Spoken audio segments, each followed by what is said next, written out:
Big boss Malayalam season 7 ഇന്ന് ആദ്യത്തെ intro എപ്പിസോഡായിരുന്നു കേട്ടോ. രേണു സുധിയുടെ എൻട്രി ഉണ്ടായിരുന്നു മക്കളെ. നല്ല സൂപ്പർ എൻട്രി ആയിരുന്നു. അതിനകത്തേക്ക് വരാം. അതിനു മുമ്പ് പറയാണ്ടിരിക്കാൻ പറ്റത്തില്ല, സ്റ്റേജും കാര്യങ്ങളൊക്കെ സൂപ്പറായിരുന്നു. അതുപോലെ തന്നെ ബിഗ് ബോസ് ഹൗസ് എല്ലാ പ്രാവശ്യവും ഒരു കളർ തീം ഉണ്ടാവും, പക്ഷേ ഈ പ്രാവശ്യം ഒരു ഓറഞ്ച് തീമായിരുന്നു കേട്ടോ.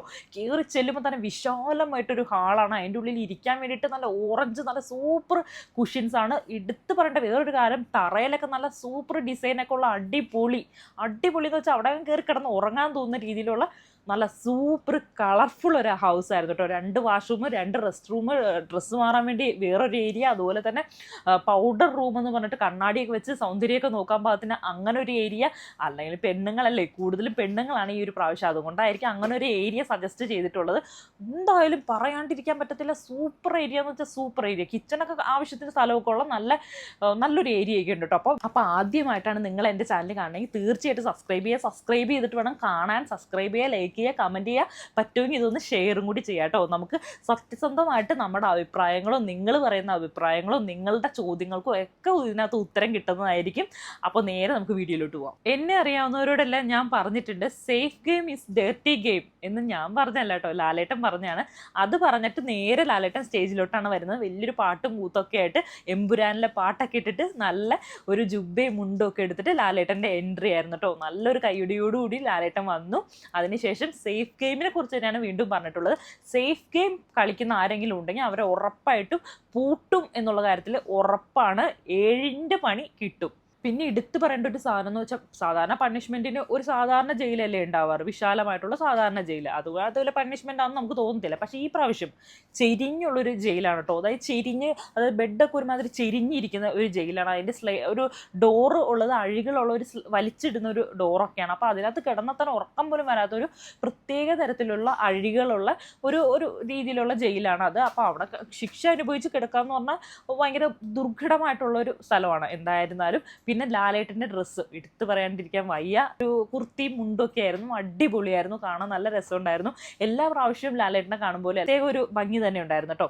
അങ്ങനെ സാധാരണ ലാലേട്ടൻ എന്ന് പറഞ്ഞാൽ കോട്ടൊക്കെ ഇട്ടിട്ടാണല്ലോ വരാറ്, പക്ഷേ ഇതിനകത്ത് അങ്ങനെയല്ല, ഒരു കുർത്തി മുണ്ടൊക്കെ ആയിട്ട് നല്ല സൂപ്പർ ഒരു ലുക്കിലായിരുന്നു കേട്ടോ.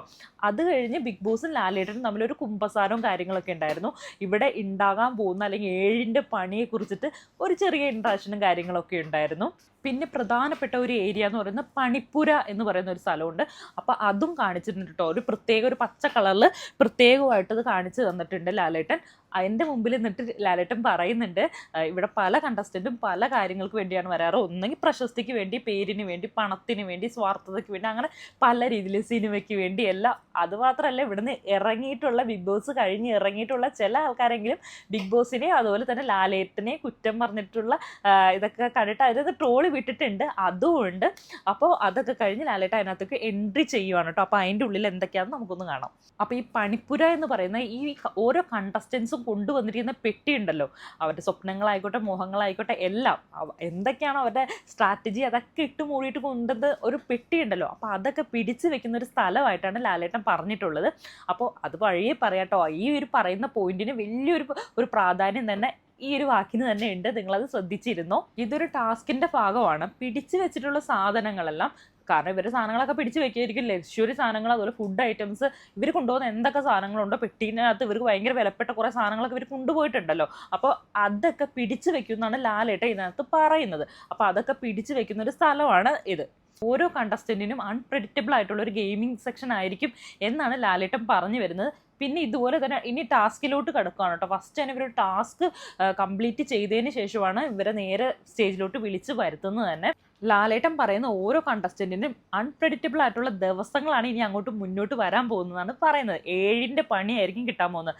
അതിന് വേണ്ടിയിട്ട് പണിപ്പുര എന്നൊരു സെഗ്മെൻറ്റ് തന്നെ ഈ ഒരു പ്രാവശ്യം ഉണ്ട്. അതൊരു പുതിയ സെഗ്മെൻ്റ് ആയിട്ടാണ് എനിക്ക് തോന്നിയിട്ടുള്ളൂ കേട്ടോ. അപ്പോൾ ഓരോ കണ്ടസ്റ്റൻറ്റിനെ ഇതിൻ്റെ ഉള്ളിലോട്ട് കയറ്റുന്നതിന് മുമ്പ് റെനീഷയാണ് ടാസ്ക് കൊടുക്കുന്നത്, നമ്മുടെ മുൻ കണ്ടസ്റ്റൻ്റ് ആയിട്ടുള്ള റെനീഷ. അപ്പോൾ JCBയിലൊക്കെ വന്ന് ഇറങ്ങുന്നുണ്ട്. അതൊരു പ്രത്യേക ഗെയിമാണ്. ഓരോ കണ്ടസ്റ്റൻറ്റിനും സെയിം ഗെയിം തന്നെയാണ്. ഓരോരുത്തരുടെ എൻട്രി അങ്ങനെയാണ് പോകുന്നത്.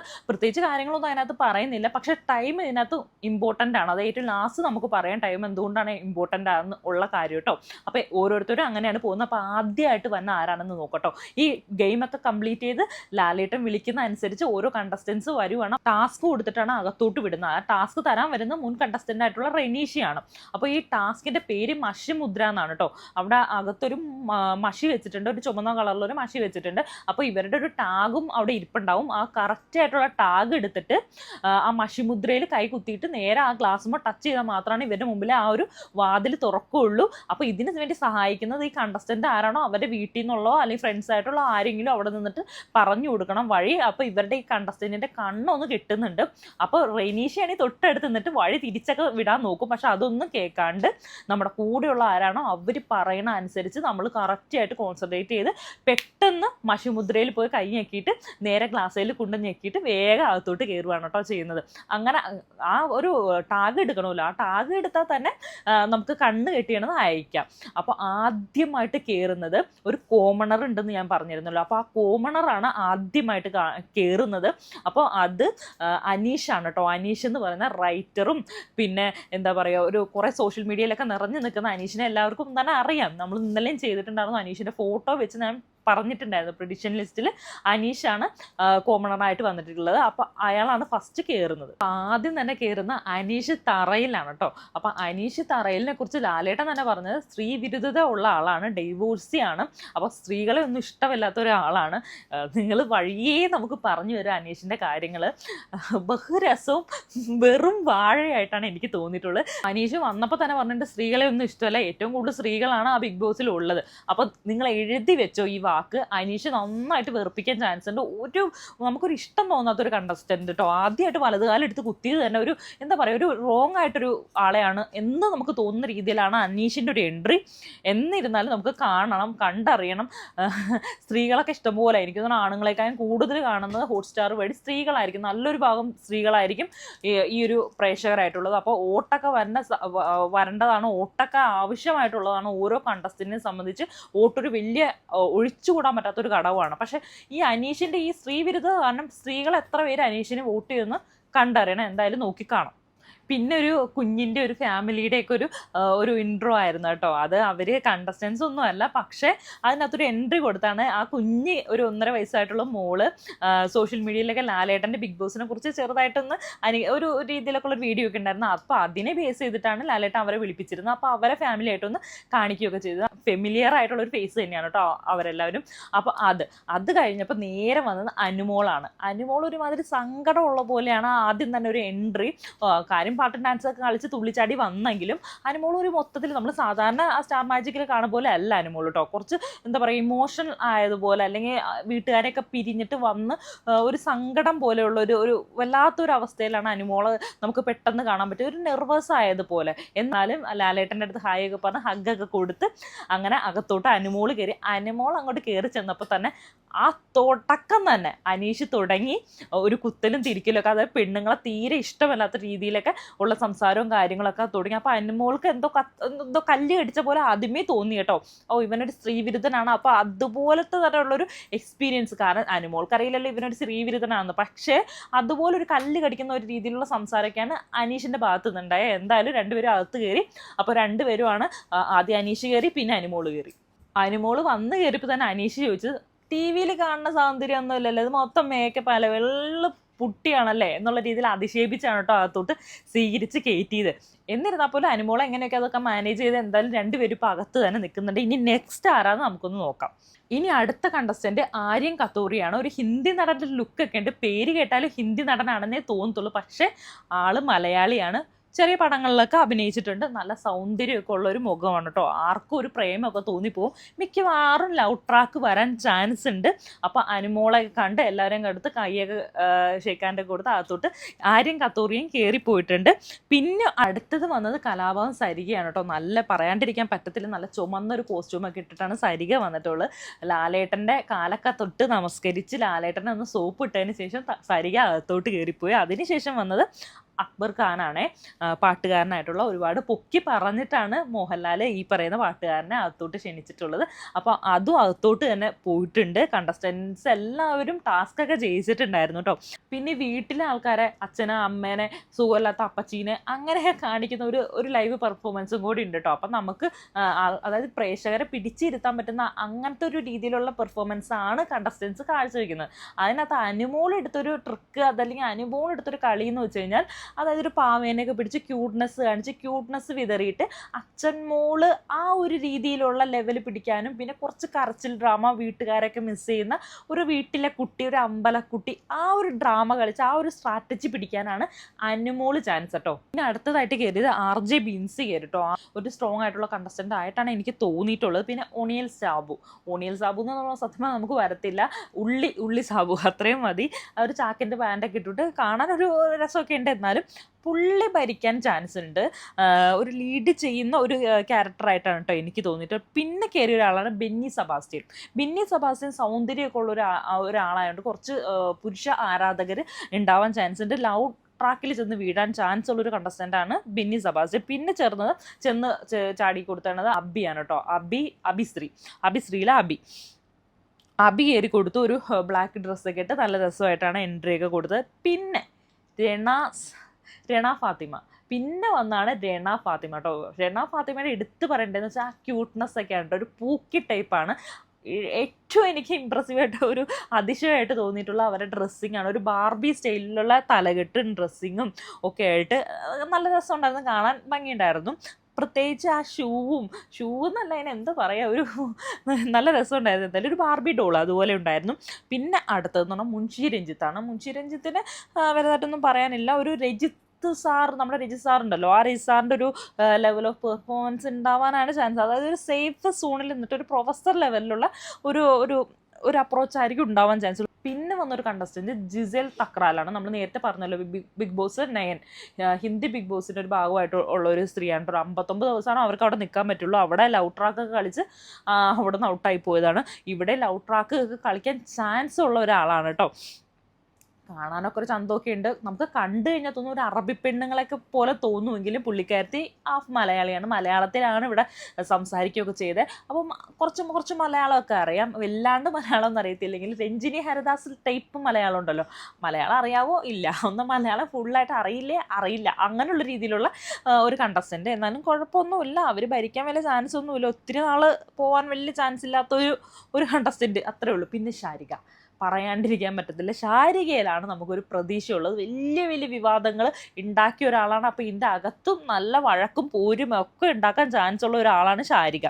പിന്നെ വന്നത് നമ്മൾ പറഞ്ഞ പോലെ തന്നെ ഷാനവാസ്, നടനായിട്ടുള്ള സീരിയൽ ആക്ടറായിട്ടുള്ള ഷാനവാസിൻ്റെ എൻട്രി ആയിരുന്നു. നല്ലൊരു കോസ്റ്റ്യൂമാണ് ഷാനവാസ് ഇട്ടിരിക്കുന്നത്. ചെറിയൊരു വിഷമം ഉണ്ടെന്ന് തോന്നുന്നു, വീട്ടുകാരെ ഇത്രയും ദിവസം പിരിഞ്ഞിരിക്കുന്നതിൻ്റെ വിഷമമാണോ എന്താണെന്നറിയില്ല. അതിന് ലാലേട്ടനെ കണ്ടുകൊണ്ടുള്ള അതിശയമാണോ എന്താണെന്നറിയില്ല. ഒരു മുഖത്തൊരു വല്ലാത്തൊരു ഒരു ഉറക്കക്ഷീണം പോലെ എന്തോ പഠിച്ചിട്ട് വന്നേക്കുവാന്ന് തോന്നുന്നു. ഇതിൻ്റെ എല്ലാ കാര്യങ്ങളും ബിഗ് ബോസിൻ്റെ എല്ലാ കാര്യങ്ങളും പഠിച്ച് വന്നണ പോലെയാണ് എന്തായാലും പുള്ളിയുടെ മുഖം ഇരിക്കുന്നത്.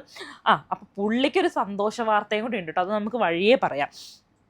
പിന്നെയുള്ള ഒരു കണ്ടസ്റ്റന്റ് എന്ന് പറഞ്ഞാൽ നിവിനെ കുറിച്ച് പ്രത്യേകിച്ചൊന്നും പറയാനൊന്നുമില്ല. മുടിയൊക്കെ വളർത്തി തുള്ളിച്ചാടി എന്തായാലും വന്നിട്ടുണ്ട് നിവിൻ. നീ കണ്ടറിയണം അതിൻ്റെ കാര്യങ്ങളൊക്കെ എങ്ങനെയാണെന്ന്. പിന്നെയുള്ളൊരു കണ്ടസ്റ്റന്റ് ഇനി പ്രതീക്ഷയ്ക്ക് വാക്കപ്പുള്ള അല്ലെങ്കിൽ തമ്മിത്തല്ലിനും ഒച്ചപ്പാടിനും എപ്പോഴും വിവാദങ്ങൾക്ക് ഉള്ളിൽ നിൽക്കാൻ ചാൻസ് ഉള്ള ഒരാൾക്കാരാണ് ആദില നൂറ. രണ്ടുപേരും ഒറ്റ കണ്ടസ്റ്റന്റ് ആയിട്ടാണ് വന്നിട്ടുള്ളത്, ആദിലയും നൂറ. ഇനിയിപ്പോൾ തിരിച്ചു പോകുമ്പോൾ ആദില ഒറ്റയ്ക്കും നൂറ ഒറ്റയ്ക്കുമാണ് പോകുന്നതെന്ന് നമുക്കിത് കണ്ടറിയണം. കാരണം ഇവിടെ നല്ല സുന്ദരന്മാരൊക്കെ ഉണ്ട്. ഇനിയിപ്പോൾ ഇവരുടെ മനസ്സൊക്കെ മാറിപ്പോവാൻ ചാൻസ് ഒക്കെ ഉണ്ടോ ഇല്ലയോ എന്നൊക്കെ നമുക്ക് കണ്ടറിയാം. ഒരു കണ്ടസ്റ്റൻ്റ് ആയിട്ട് വന്നാൽ ശൈത്യ സന്തോഷം. ആരും മറന്നിട്ടൊന്നും ഉണ്ടാവില്ല. എന്തോ ഒരു കോമ്പറ്റീഷനിൽ പോയി വിന്നറാവാൻ പറ്റാത്തതിൽ ഭയങ്കര കരച്ചിലും ബഹളമൊക്കെ ആയിട്ട് അമ്മയും മോളും നിന്ന് മെഴുകുന്നത് നമ്മൾ കണ്ടിട്ടുള്ളതാണ്. അപ്പം അതിൻ്റെ ഒരു ബേസിൽ ആൾക്കാർ ജഡ്ജ് ചെയ്യാൻ ചാൻസ് ഉണ്ട്. അപ്പോൾ ഞാൻ തന്നെ അങ്ങനെ ഉള്ളൊരു രീതിയിലാണ്. ഇനിയിപ്പോൾ ഇതിനകത്ത് ട്രോഫി കിട്ടിയില്ലെങ്കിൽ എന്താവോ എന്തോ. അപ്പോൾ അങ്ങനെ പിന്നെയാണ് നമ്മുടെ ഏറ്റവും കാത്തിരുന്ന നിമിഷം എന്ന് വേണമെന്ന് പറയാം. എല്ലാവരും എപ്പോൾ വരും അക്ക എപ്പോൾ വരും എന്ന് വിചാരിച്ചുകൊണ്ടിരുന്ന ഏറ്റവും കാത്തിരുന്ന് പീക്കായിട്ടുള്ളൊരു എൻട്രിയാണ് രണസുന, നിങ്ങളുടെ എല്ലാവരും രണ ചേച്ചി. അപ്പോൾ രേണുസുതിയാണ്. ഭയങ്കര ഒരു റെഡിഷ് മെറൂൺ ആയിട്ടുള്ള ഒരു ഡ്രസ്സൊക്കെ ഇട്ട് സാരിയൊക്കെ കൊടുത്ത് നല്ല സൂപ്പറായിട്ട് നല്ല അടിപൊളിയായിട്ടൊക്കെയാണ് വന്നിട്ടുള്ളത്. കണ്ടാൽ തന്നെ നമുക്കൊരു എന്താ പറയുക, ഒരു സ്നേഹവും ഒരു ഇഷ്ടമൊക്കെ തോന്നും. എല്ലാവരും കുറ്റം പറയും പോലെ ഒന്നല്ല, എനിക്ക് തന്നെ മനസ്സ് നന്നായിട്ട് അലിഞ്ഞിട്ട് നമുക്കങ്ങ് അലിഞ്ഞ് മെൽത്തായി പോകും പോലെ തോന്നിട്ടോ. തുടക്കം തന്നെ നന്നായിരുന്നു, നമ്മൾ വിചാരിച്ച പോലും നല്ല എല്ലാവർക്കും ഇഷ്ടപ്പെട്ട രീതിയിൽ തന്നെ, അതല്ലെങ്കിൽ എല്ലാവർക്കും ഇഷ്ടപ്പെടുന്ന രീതിയിൽ തന്നെയുള്ളൊരു എൻട്രി ആയിരുന്നു രണസുനയുടെ എൻട്രി കേട്ടോ. അപ്പോൾ അവിടെ ചെന്ന് കയറിയപ്പോൾ തന്നെ എല്ലാ കണ്ടസ്റ്റൻസിനെയും കൈയൊക്കെ കൊടുത്ത് അങ്ങോട്ട് ചേർന്ന് കൈയൊക്കെ കൊടുത്ത് എല്ലാവരുമായിട്ട് അങ്ങ് മിങ്കിളായ അകത്തോട്ട് കയറി പോവുമായിരുന്നു. നല്ലൊരു എൻട്രി ആയിരുന്നു കേട്ടോ. ഏറ്റവും ലാസ്റ്റ് എൻട്രി ആയിരിക്കും രേണു സുധിയുടേന്ന് നമ്മൾ വിചാരിച്ചുകൊണ്ടിരുന്നത്. പക്ഷേ ഏറ്റവും ലാസ്റ്റത്തെ എൻട്രി അല്ലായിരുന്നു. അതിനുശേഷം വന്നത് അപ്പാനി ശരത്ത് വന്നു. അപ്പാനി ശരത്ത് വന്നതോടുകൂടി വലിയൊരു ഭയങ്കര എക്സൈറ്റ്മെൻ്റ് ഒന്നും ഉണ്ടാക്കിയൊന്നുമില്ല അപ്പാനി ശരത്ത്. ഏറ്റവും വലിയ എക്സൈറ്റ്മെൻറ്റ് ഉണ്ടാക്കിയത് അതിൽ ഭയങ്കര പ്രതീക്ഷയോടെ കാത്തിരുന്നത് രേണു സുധി ഉണ്ടോ ഇല്ലയോ, അങ്ങനൊരു പ്രതീക്ഷ നമുക്ക് ഇല്ലയോ, ഇനിയിപ്പോൾ ഇല്ലയോ രേണു സുധി ഇനി ഇല്ലയോ, അങ്ങനൊരു ഇത് തോന്നിയിരുന്നു. പക്ഷെ അപ്പാനി എന്ന് വന്നപ്പോൾ പിന്നെ അങ്ങനെ തോന്നിയില്ല, രേണു സുധി ഉണ്ടല്ലോ. ആ ഒരു ഇതായിരുന്നു കേട്ടോ, ഒരു സന്തോഷമാണ് തോന്നിയത്. അപ്പോൾ ഇത്രയും കണ്ടസ്റ്റൻസ് ഒക്കെയാണ് അതിൻ്റെ ഉള്ളിലോട്ട് കയറിപ്പോയിട്ടുള്ളത്. ഭീകര അക്രമങ്ങളും വലിയ വിവാദങ്ങളും എല്ലാം സൃഷ്ടിച്ചിട്ടുള്ള ആൾക്കാരാണ് അങ്ങോട്ട് പോയിട്ടുള്ളൂ.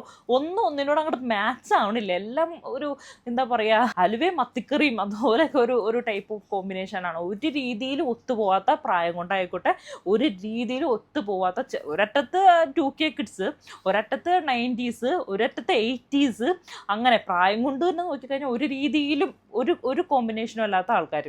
പിന്നെ പ്രൊഫഷൻ കൊണ്ട് നോക്കിയാലും ഒരു രീതിയിലും ഒത്തുപോകത്തില്ല. അതായത് ഒത്തുപോകാൻ പറ്റിയ ഒരു കൂട്ടുകെട്ടുകളൊക്കെ ഉണ്ടാവാൻ ചാൻസ് ഉണ്ട് കേട്ടോ. ഇതിനകത്ത് ഒരുപാട് കൂട്ടുകെട്ടുകളൊക്കെ ഉണ്ടാവാൻ ചാൻസ് ഉണ്ട്. കാരണം ഏകദേശം ഒരു പ്രായമുള്ള സ്ത്രീകളൊക്കെ ഉണ്ട്. അപ്പോൾ അവരുടെ ഒരു കൂട്ടുകെട്ട് കോമ്പോസ്, ഫ്രണ്ട്ഷിപ്പ് ഡ്രാമാസ് അതൊക്കെ ഉണ്ടാവാൻ ചാൻസ് ഉണ്ട്. പിന്നെ ലവ് ട്രാക്ക് പിടിക്കാൻ ചാൻസ് ഉണ്ട്. ട്രയാങ്കിൾ ലവ് സ്റ്റോറി ഉണ്ടാവാൻ ചാൻസ് ഉണ്ട്. പിന്നെ എന്താ പറയുക, ഭയങ്കര തല്ലുണ്ടാവാൻ ചാൻസ് ഉണ്ട്. കാരണം ഒരു പുരുഷ വിരോധി, ഒരു സ്ത്രീപക്ഷവാദി ഒക്കെ ഉള്ള ഒരു സീസണാണ്. ശാരികയാണെങ്കിൽ ഭയങ്കര അട്ടർ സ്ത്രീവിരുദ്ധത പറയുന്നവരെ വെറുപ്പുള്ള ആൾ. അനീഷാണെങ്കിൽ അട്ടർ സ്ത്രീവിരുദ്ധൻ. അപ്പോൾ ഇവർ തമ്മിൽ നല്ല കോർക്കാൻ ചാൻസ് ഉണ്ട്. എന്തായിരുന്നാലും കണ്ടിരുന്നു കേട്ടോ, കണ്ണടയ്ക്കാത്ത രീതിയിൽ നമ്മളിത് കണ്ടിരുന്ന് പോവും. അങ്ങനത്തെ ഒരു എപ്പിസോഡായിരുന്നു കേട്ടോ. അങ്ങനത്തെ ഒരു മുൾമുനയിലാണ് എപ്പിസോഡ് ഇങ്ങനെ പോയിക്കൊണ്ടിരുന്നത്. കാരണം ഓരോരുത്തരെ കുറിച്ചും ഓരോരുത്തരുടെ കാറ്റഗറിയും അതുപോലെ ഓരോരുത്തരുടെ ആ ഒരു എന്താണ് അവരുടെ സ്ട്രാറ്റജി നമുക്ക് ഇതിനകത്ത് നിന്ന് മനസ്സിലാവും. എന്ത് സ്ട്രാറ്റജിയിലാണ് ഇവർ ആരെയൊക്കെയാണ് കയ്യിലെടുക്കാൻ വേണ്ടി വന്നിട്ടുള്ളത്. ചില ആൾക്കാർ പ്രായമുള്ളവരെ, ചിലവർ എന്താ പറയുക 18+ ആൾക്കാരെ, അങ്ങനെയുള്ള രീതിയിൽ, അതായത് ഫാമിലി ഓഡിയൻസിനെ കയ്യിലെടുക്കാൻ, അതായത് എല്ലാവരുടെ കയ്യിലും ഓരോ സ്ട്രാറ്റജി ഉണ്ട്. അവർ ഓരോന്ന് ചെയ്യുന്നതും നല്ല പഠിച്ച് പദ്ധതി ഇട്ട് പ്ലാൻ ചെയ്താണ്. അവരുടെ കണ്ണീരായിക്കോട്ടെ, ചിരിയായിക്കോട്ടെ, കരച്ചിലായിക്കോട്ടെ, എന്താ പറയുക ശോകമായിക്കോട്ടെ, എന്ത് തന്നെയാണെങ്കിലും എല്ലാവരും പ്ലാൻ ചെയ്ത പദ്ധതി പ്രകാരമാണ് നമുക്ക് കണ്ടു കഴിഞ്ഞാൽ തന്നെ മനസ്സിലാവും. അപ്പോൾ ഇതൊന്നും നടക്കത്തില്ല ഇവിടെ. പ്ലാനിങ്സ് എല്ലാം തകിടം മറിഞ്ഞ് പോകുന്ന രീതിയിൽ അതെല്ലാം എന്താ സേഫ് ഗെയിമിംഗ് ഒന്നും നടക്കത്തില്ല എന്നാണ് പറയുന്നത്. പക്ഷേ എല്ലാവരുടെയും മുഖത്തൊരു പ്ലാനിങ് ഉണ്ട്, ഒരു സ്ട്രാറ്റജി എല്ലാവരുടെയും മുഖത്തുണ്ട് എന്നാണ് ഈ ഒരു എപ്പിസോഡിൽ നിന്ന് മനസ്സിലായിട്ടുള്ളത്. ഇനി വരുന്ന എപ്പിസോഡിൽ കാര്യങ്ങളൊക്കെ നമുക്ക് കൂടുതൽ വിശദമായിട്ട് അറിയാൻ പറ്റും. അതിനുശേഷം എല്ലാ കണ്ടസ്റ്റന്റിനും അകത്ത് കയറ്റിയതിന് ശേഷം എല്ലാവരോടും പിന്നെ വെള്ളിയെണ്ണനായിട്ടുള്ള ബിഗ് ബോസ് ഹാളിലോട്ട് വരാൻ പറഞ്ഞു. ആ സോഫയിൽ എല്ലാവരും കൂടി നിരന്ന് കുത്തി ഇരുന്നിട്ടുണ്ട്. അപ്പോൾ അതിനകത്തുനിന്ന് നമ്മൾ നേരത്തെ ഒരു ടാസ്ക് ചെയ്തിട്ടാണല്ലോ എല്ലാ കണ്ടസ്റ്റന്റിനെയും കയറ്റി വിട്ടത്. അപ്പോൾ അതിനകത്ത് ആ ടാസ്ക് ഏറ്റവും കുറഞ്ഞ സമയം കൊണ്ട് വിജയിച്ച 3 പേരെയാണ് സെലക്ട് ചെയ്തിട്ടുള്ളത്. അതിനകത്ത് ഒന്നാമത് ആര്യൻ, ഷാനവാസ്, പിന്നെ ബിന്നി സെബാസ്റ്റ്യൻ. അപ്പോൾ ഈ 3 പേർക്കാണ് ഏറ്റവും കുറഞ്ഞ സമയത്ത് ആ ടാസ്ക് കംപ്ലീറ്റ് ചെയ്തത്. അപ്പോൾ അതനുസരിച്ചിട്ട് അവരുടെ മാത്രം പെട്ടിയിലാണ് എല്ലാ സാധനങ്ങളും ഉള്ളത്. അതായത് വീട്ടിൽ നിന്ന് കൊണ്ടുവന്നിട്ടുള്ള A to Z സാധനങ്ങളുള്ളൂ. അതിൻ്റെ ഒപ്പം തന്നെ അവർ ഒരു സ്റ്റാറിൻ്റെ ബാഡ്ജും കൂടിയും കൊടുക്കുന്നുണ്ട് 3 പേർക്കും. അപ്പോൾ ഈ ബാക്കിയുള്ളവരുടെ പെട്ടിയൊക്കെ വന്നെങ്കിൽ അതിനകത്ത് എല്ലാ സാധനങ്ങളും ഇല്ല. അതിനകത്ത് എല്ലാം കല്ലും കട്ടയും അങ്ങനെയുള്ള സാധനങ്ങളൊക്കെയാണ്. അതായത് ഡ്രസ്സ് പോലും ഇല്ല, ഒരു യൂണിഫോമാണ് അവർക്ക് കൊടുത്തിട്ടുള്ളത്. അത് കോമൺ ആയിട്ട് എല്ലാവർക്കും ഓരോ യൂണിഫോം അതുപോലെയാണ്. പക്ഷേ ബിഗ് ബോസ് അതിനകത്തൊരു ടാസ്കും കൂടി ഇനിയും പറഞ്ഞിട്ടുണ്ട്. ഇനിയിപ്പോൾ എല്ലാവർക്കും എല്ലാ സാധനങ്ങളും കിട്ടണമെങ്കിൽ ഈ പറഞ്ഞിട്ടുള്ള ബാഡ്ജ് ഉണ്ടല്ലോ, 3 പേർക്ക് കിട്ടിയിട്ടുള്ള ആ ബാഡ്ജ്, അത് ആരില്ലെന്ന് തട്ടിപ്പറിച്ച് സ്വന്തമാക്കണം. അതിൽ കട്ടെടുക്കോ എന്ത് സ്ട്രാറ്റജി ഉപയോഗിച്ചിട്ടാണെങ്കിലും സ്വന്തമാക്കുന്ന ആൾക്ക് ഈ പറയും പോലെ പെട്ടി കിട്ടും. ഒരു പെട്ടി, എല്ലാ സാധനങ്ങളും പെട്ടിയിലുള്ള കൊണ്ടുവന്നിട്ടുള്ള എല്ലാ സാധനങ്ങളും കൂടി പെട്ടി കിട്ടും എന്നാണ് ബിഗ് ബോസ് പറഞ്ഞിട്ടുള്ളത്. അപ്പോൾ ഇത്രയൊക്കെയാണ് ബിഗ് ബോസിൻ്റെ പുതിയ അപ്ഡേറ്റുകൾ. ഇതോടുകൂടി ഈ ഒരു എപ്പിസോഡ് തീർന്നു പോവുകയാണ് കേട്ടോ. ഇനി നെക്സ്റ്റ് എപ്പിസോഡിലാണ് ബാക്കിയുള്ള കാര്യങ്ങളൊക്കെ വരത്തുള്ളൂ. കുറേ കാര്യങ്ങൾ നമുക്ക് ഇതിനകത്തുനിന്ന് മനസ്സിലാക്കാൻ പറ്റും. ഓരോ ആൾക്കാരുടെ സ്വഭാവവും കാര്യങ്ങളൊക്കെ ഇനി വഴിയാണ് മനസ്സിലാക്കാൻ പറ്റുള്ളൂ. ഇപ്പം എല്ലാവരും നല്ല ഇളിച്ച മോന്തയൊക്കെ ആയിട്ട് ഇരിക്കുന്നുണ്ട്. ഇനി ഉള്ളിരിപ്പും കുത്തിത്തിരിപ്പും ഒക്കെ പുറത്തോട്ട് വരാൻ പോകുന്നുള്ളൂ. അപ്പോൾ നമുക്ക് തുടരെ കാണാം. അപ്പോൾ എല്ലാവരും ഈ ചാനൽ കണ്ടുകൊണ്ടിരിക്കുന്നവരും ഒന്ന് സബ്സ്ക്രൈബ് ചെയ്യുക. പുതിയ അപ്ഡേറ്റുകളൊക്കെ ആയിട്ട് ഞാൻ ഇനി വരുന്നതായിരിക്കും.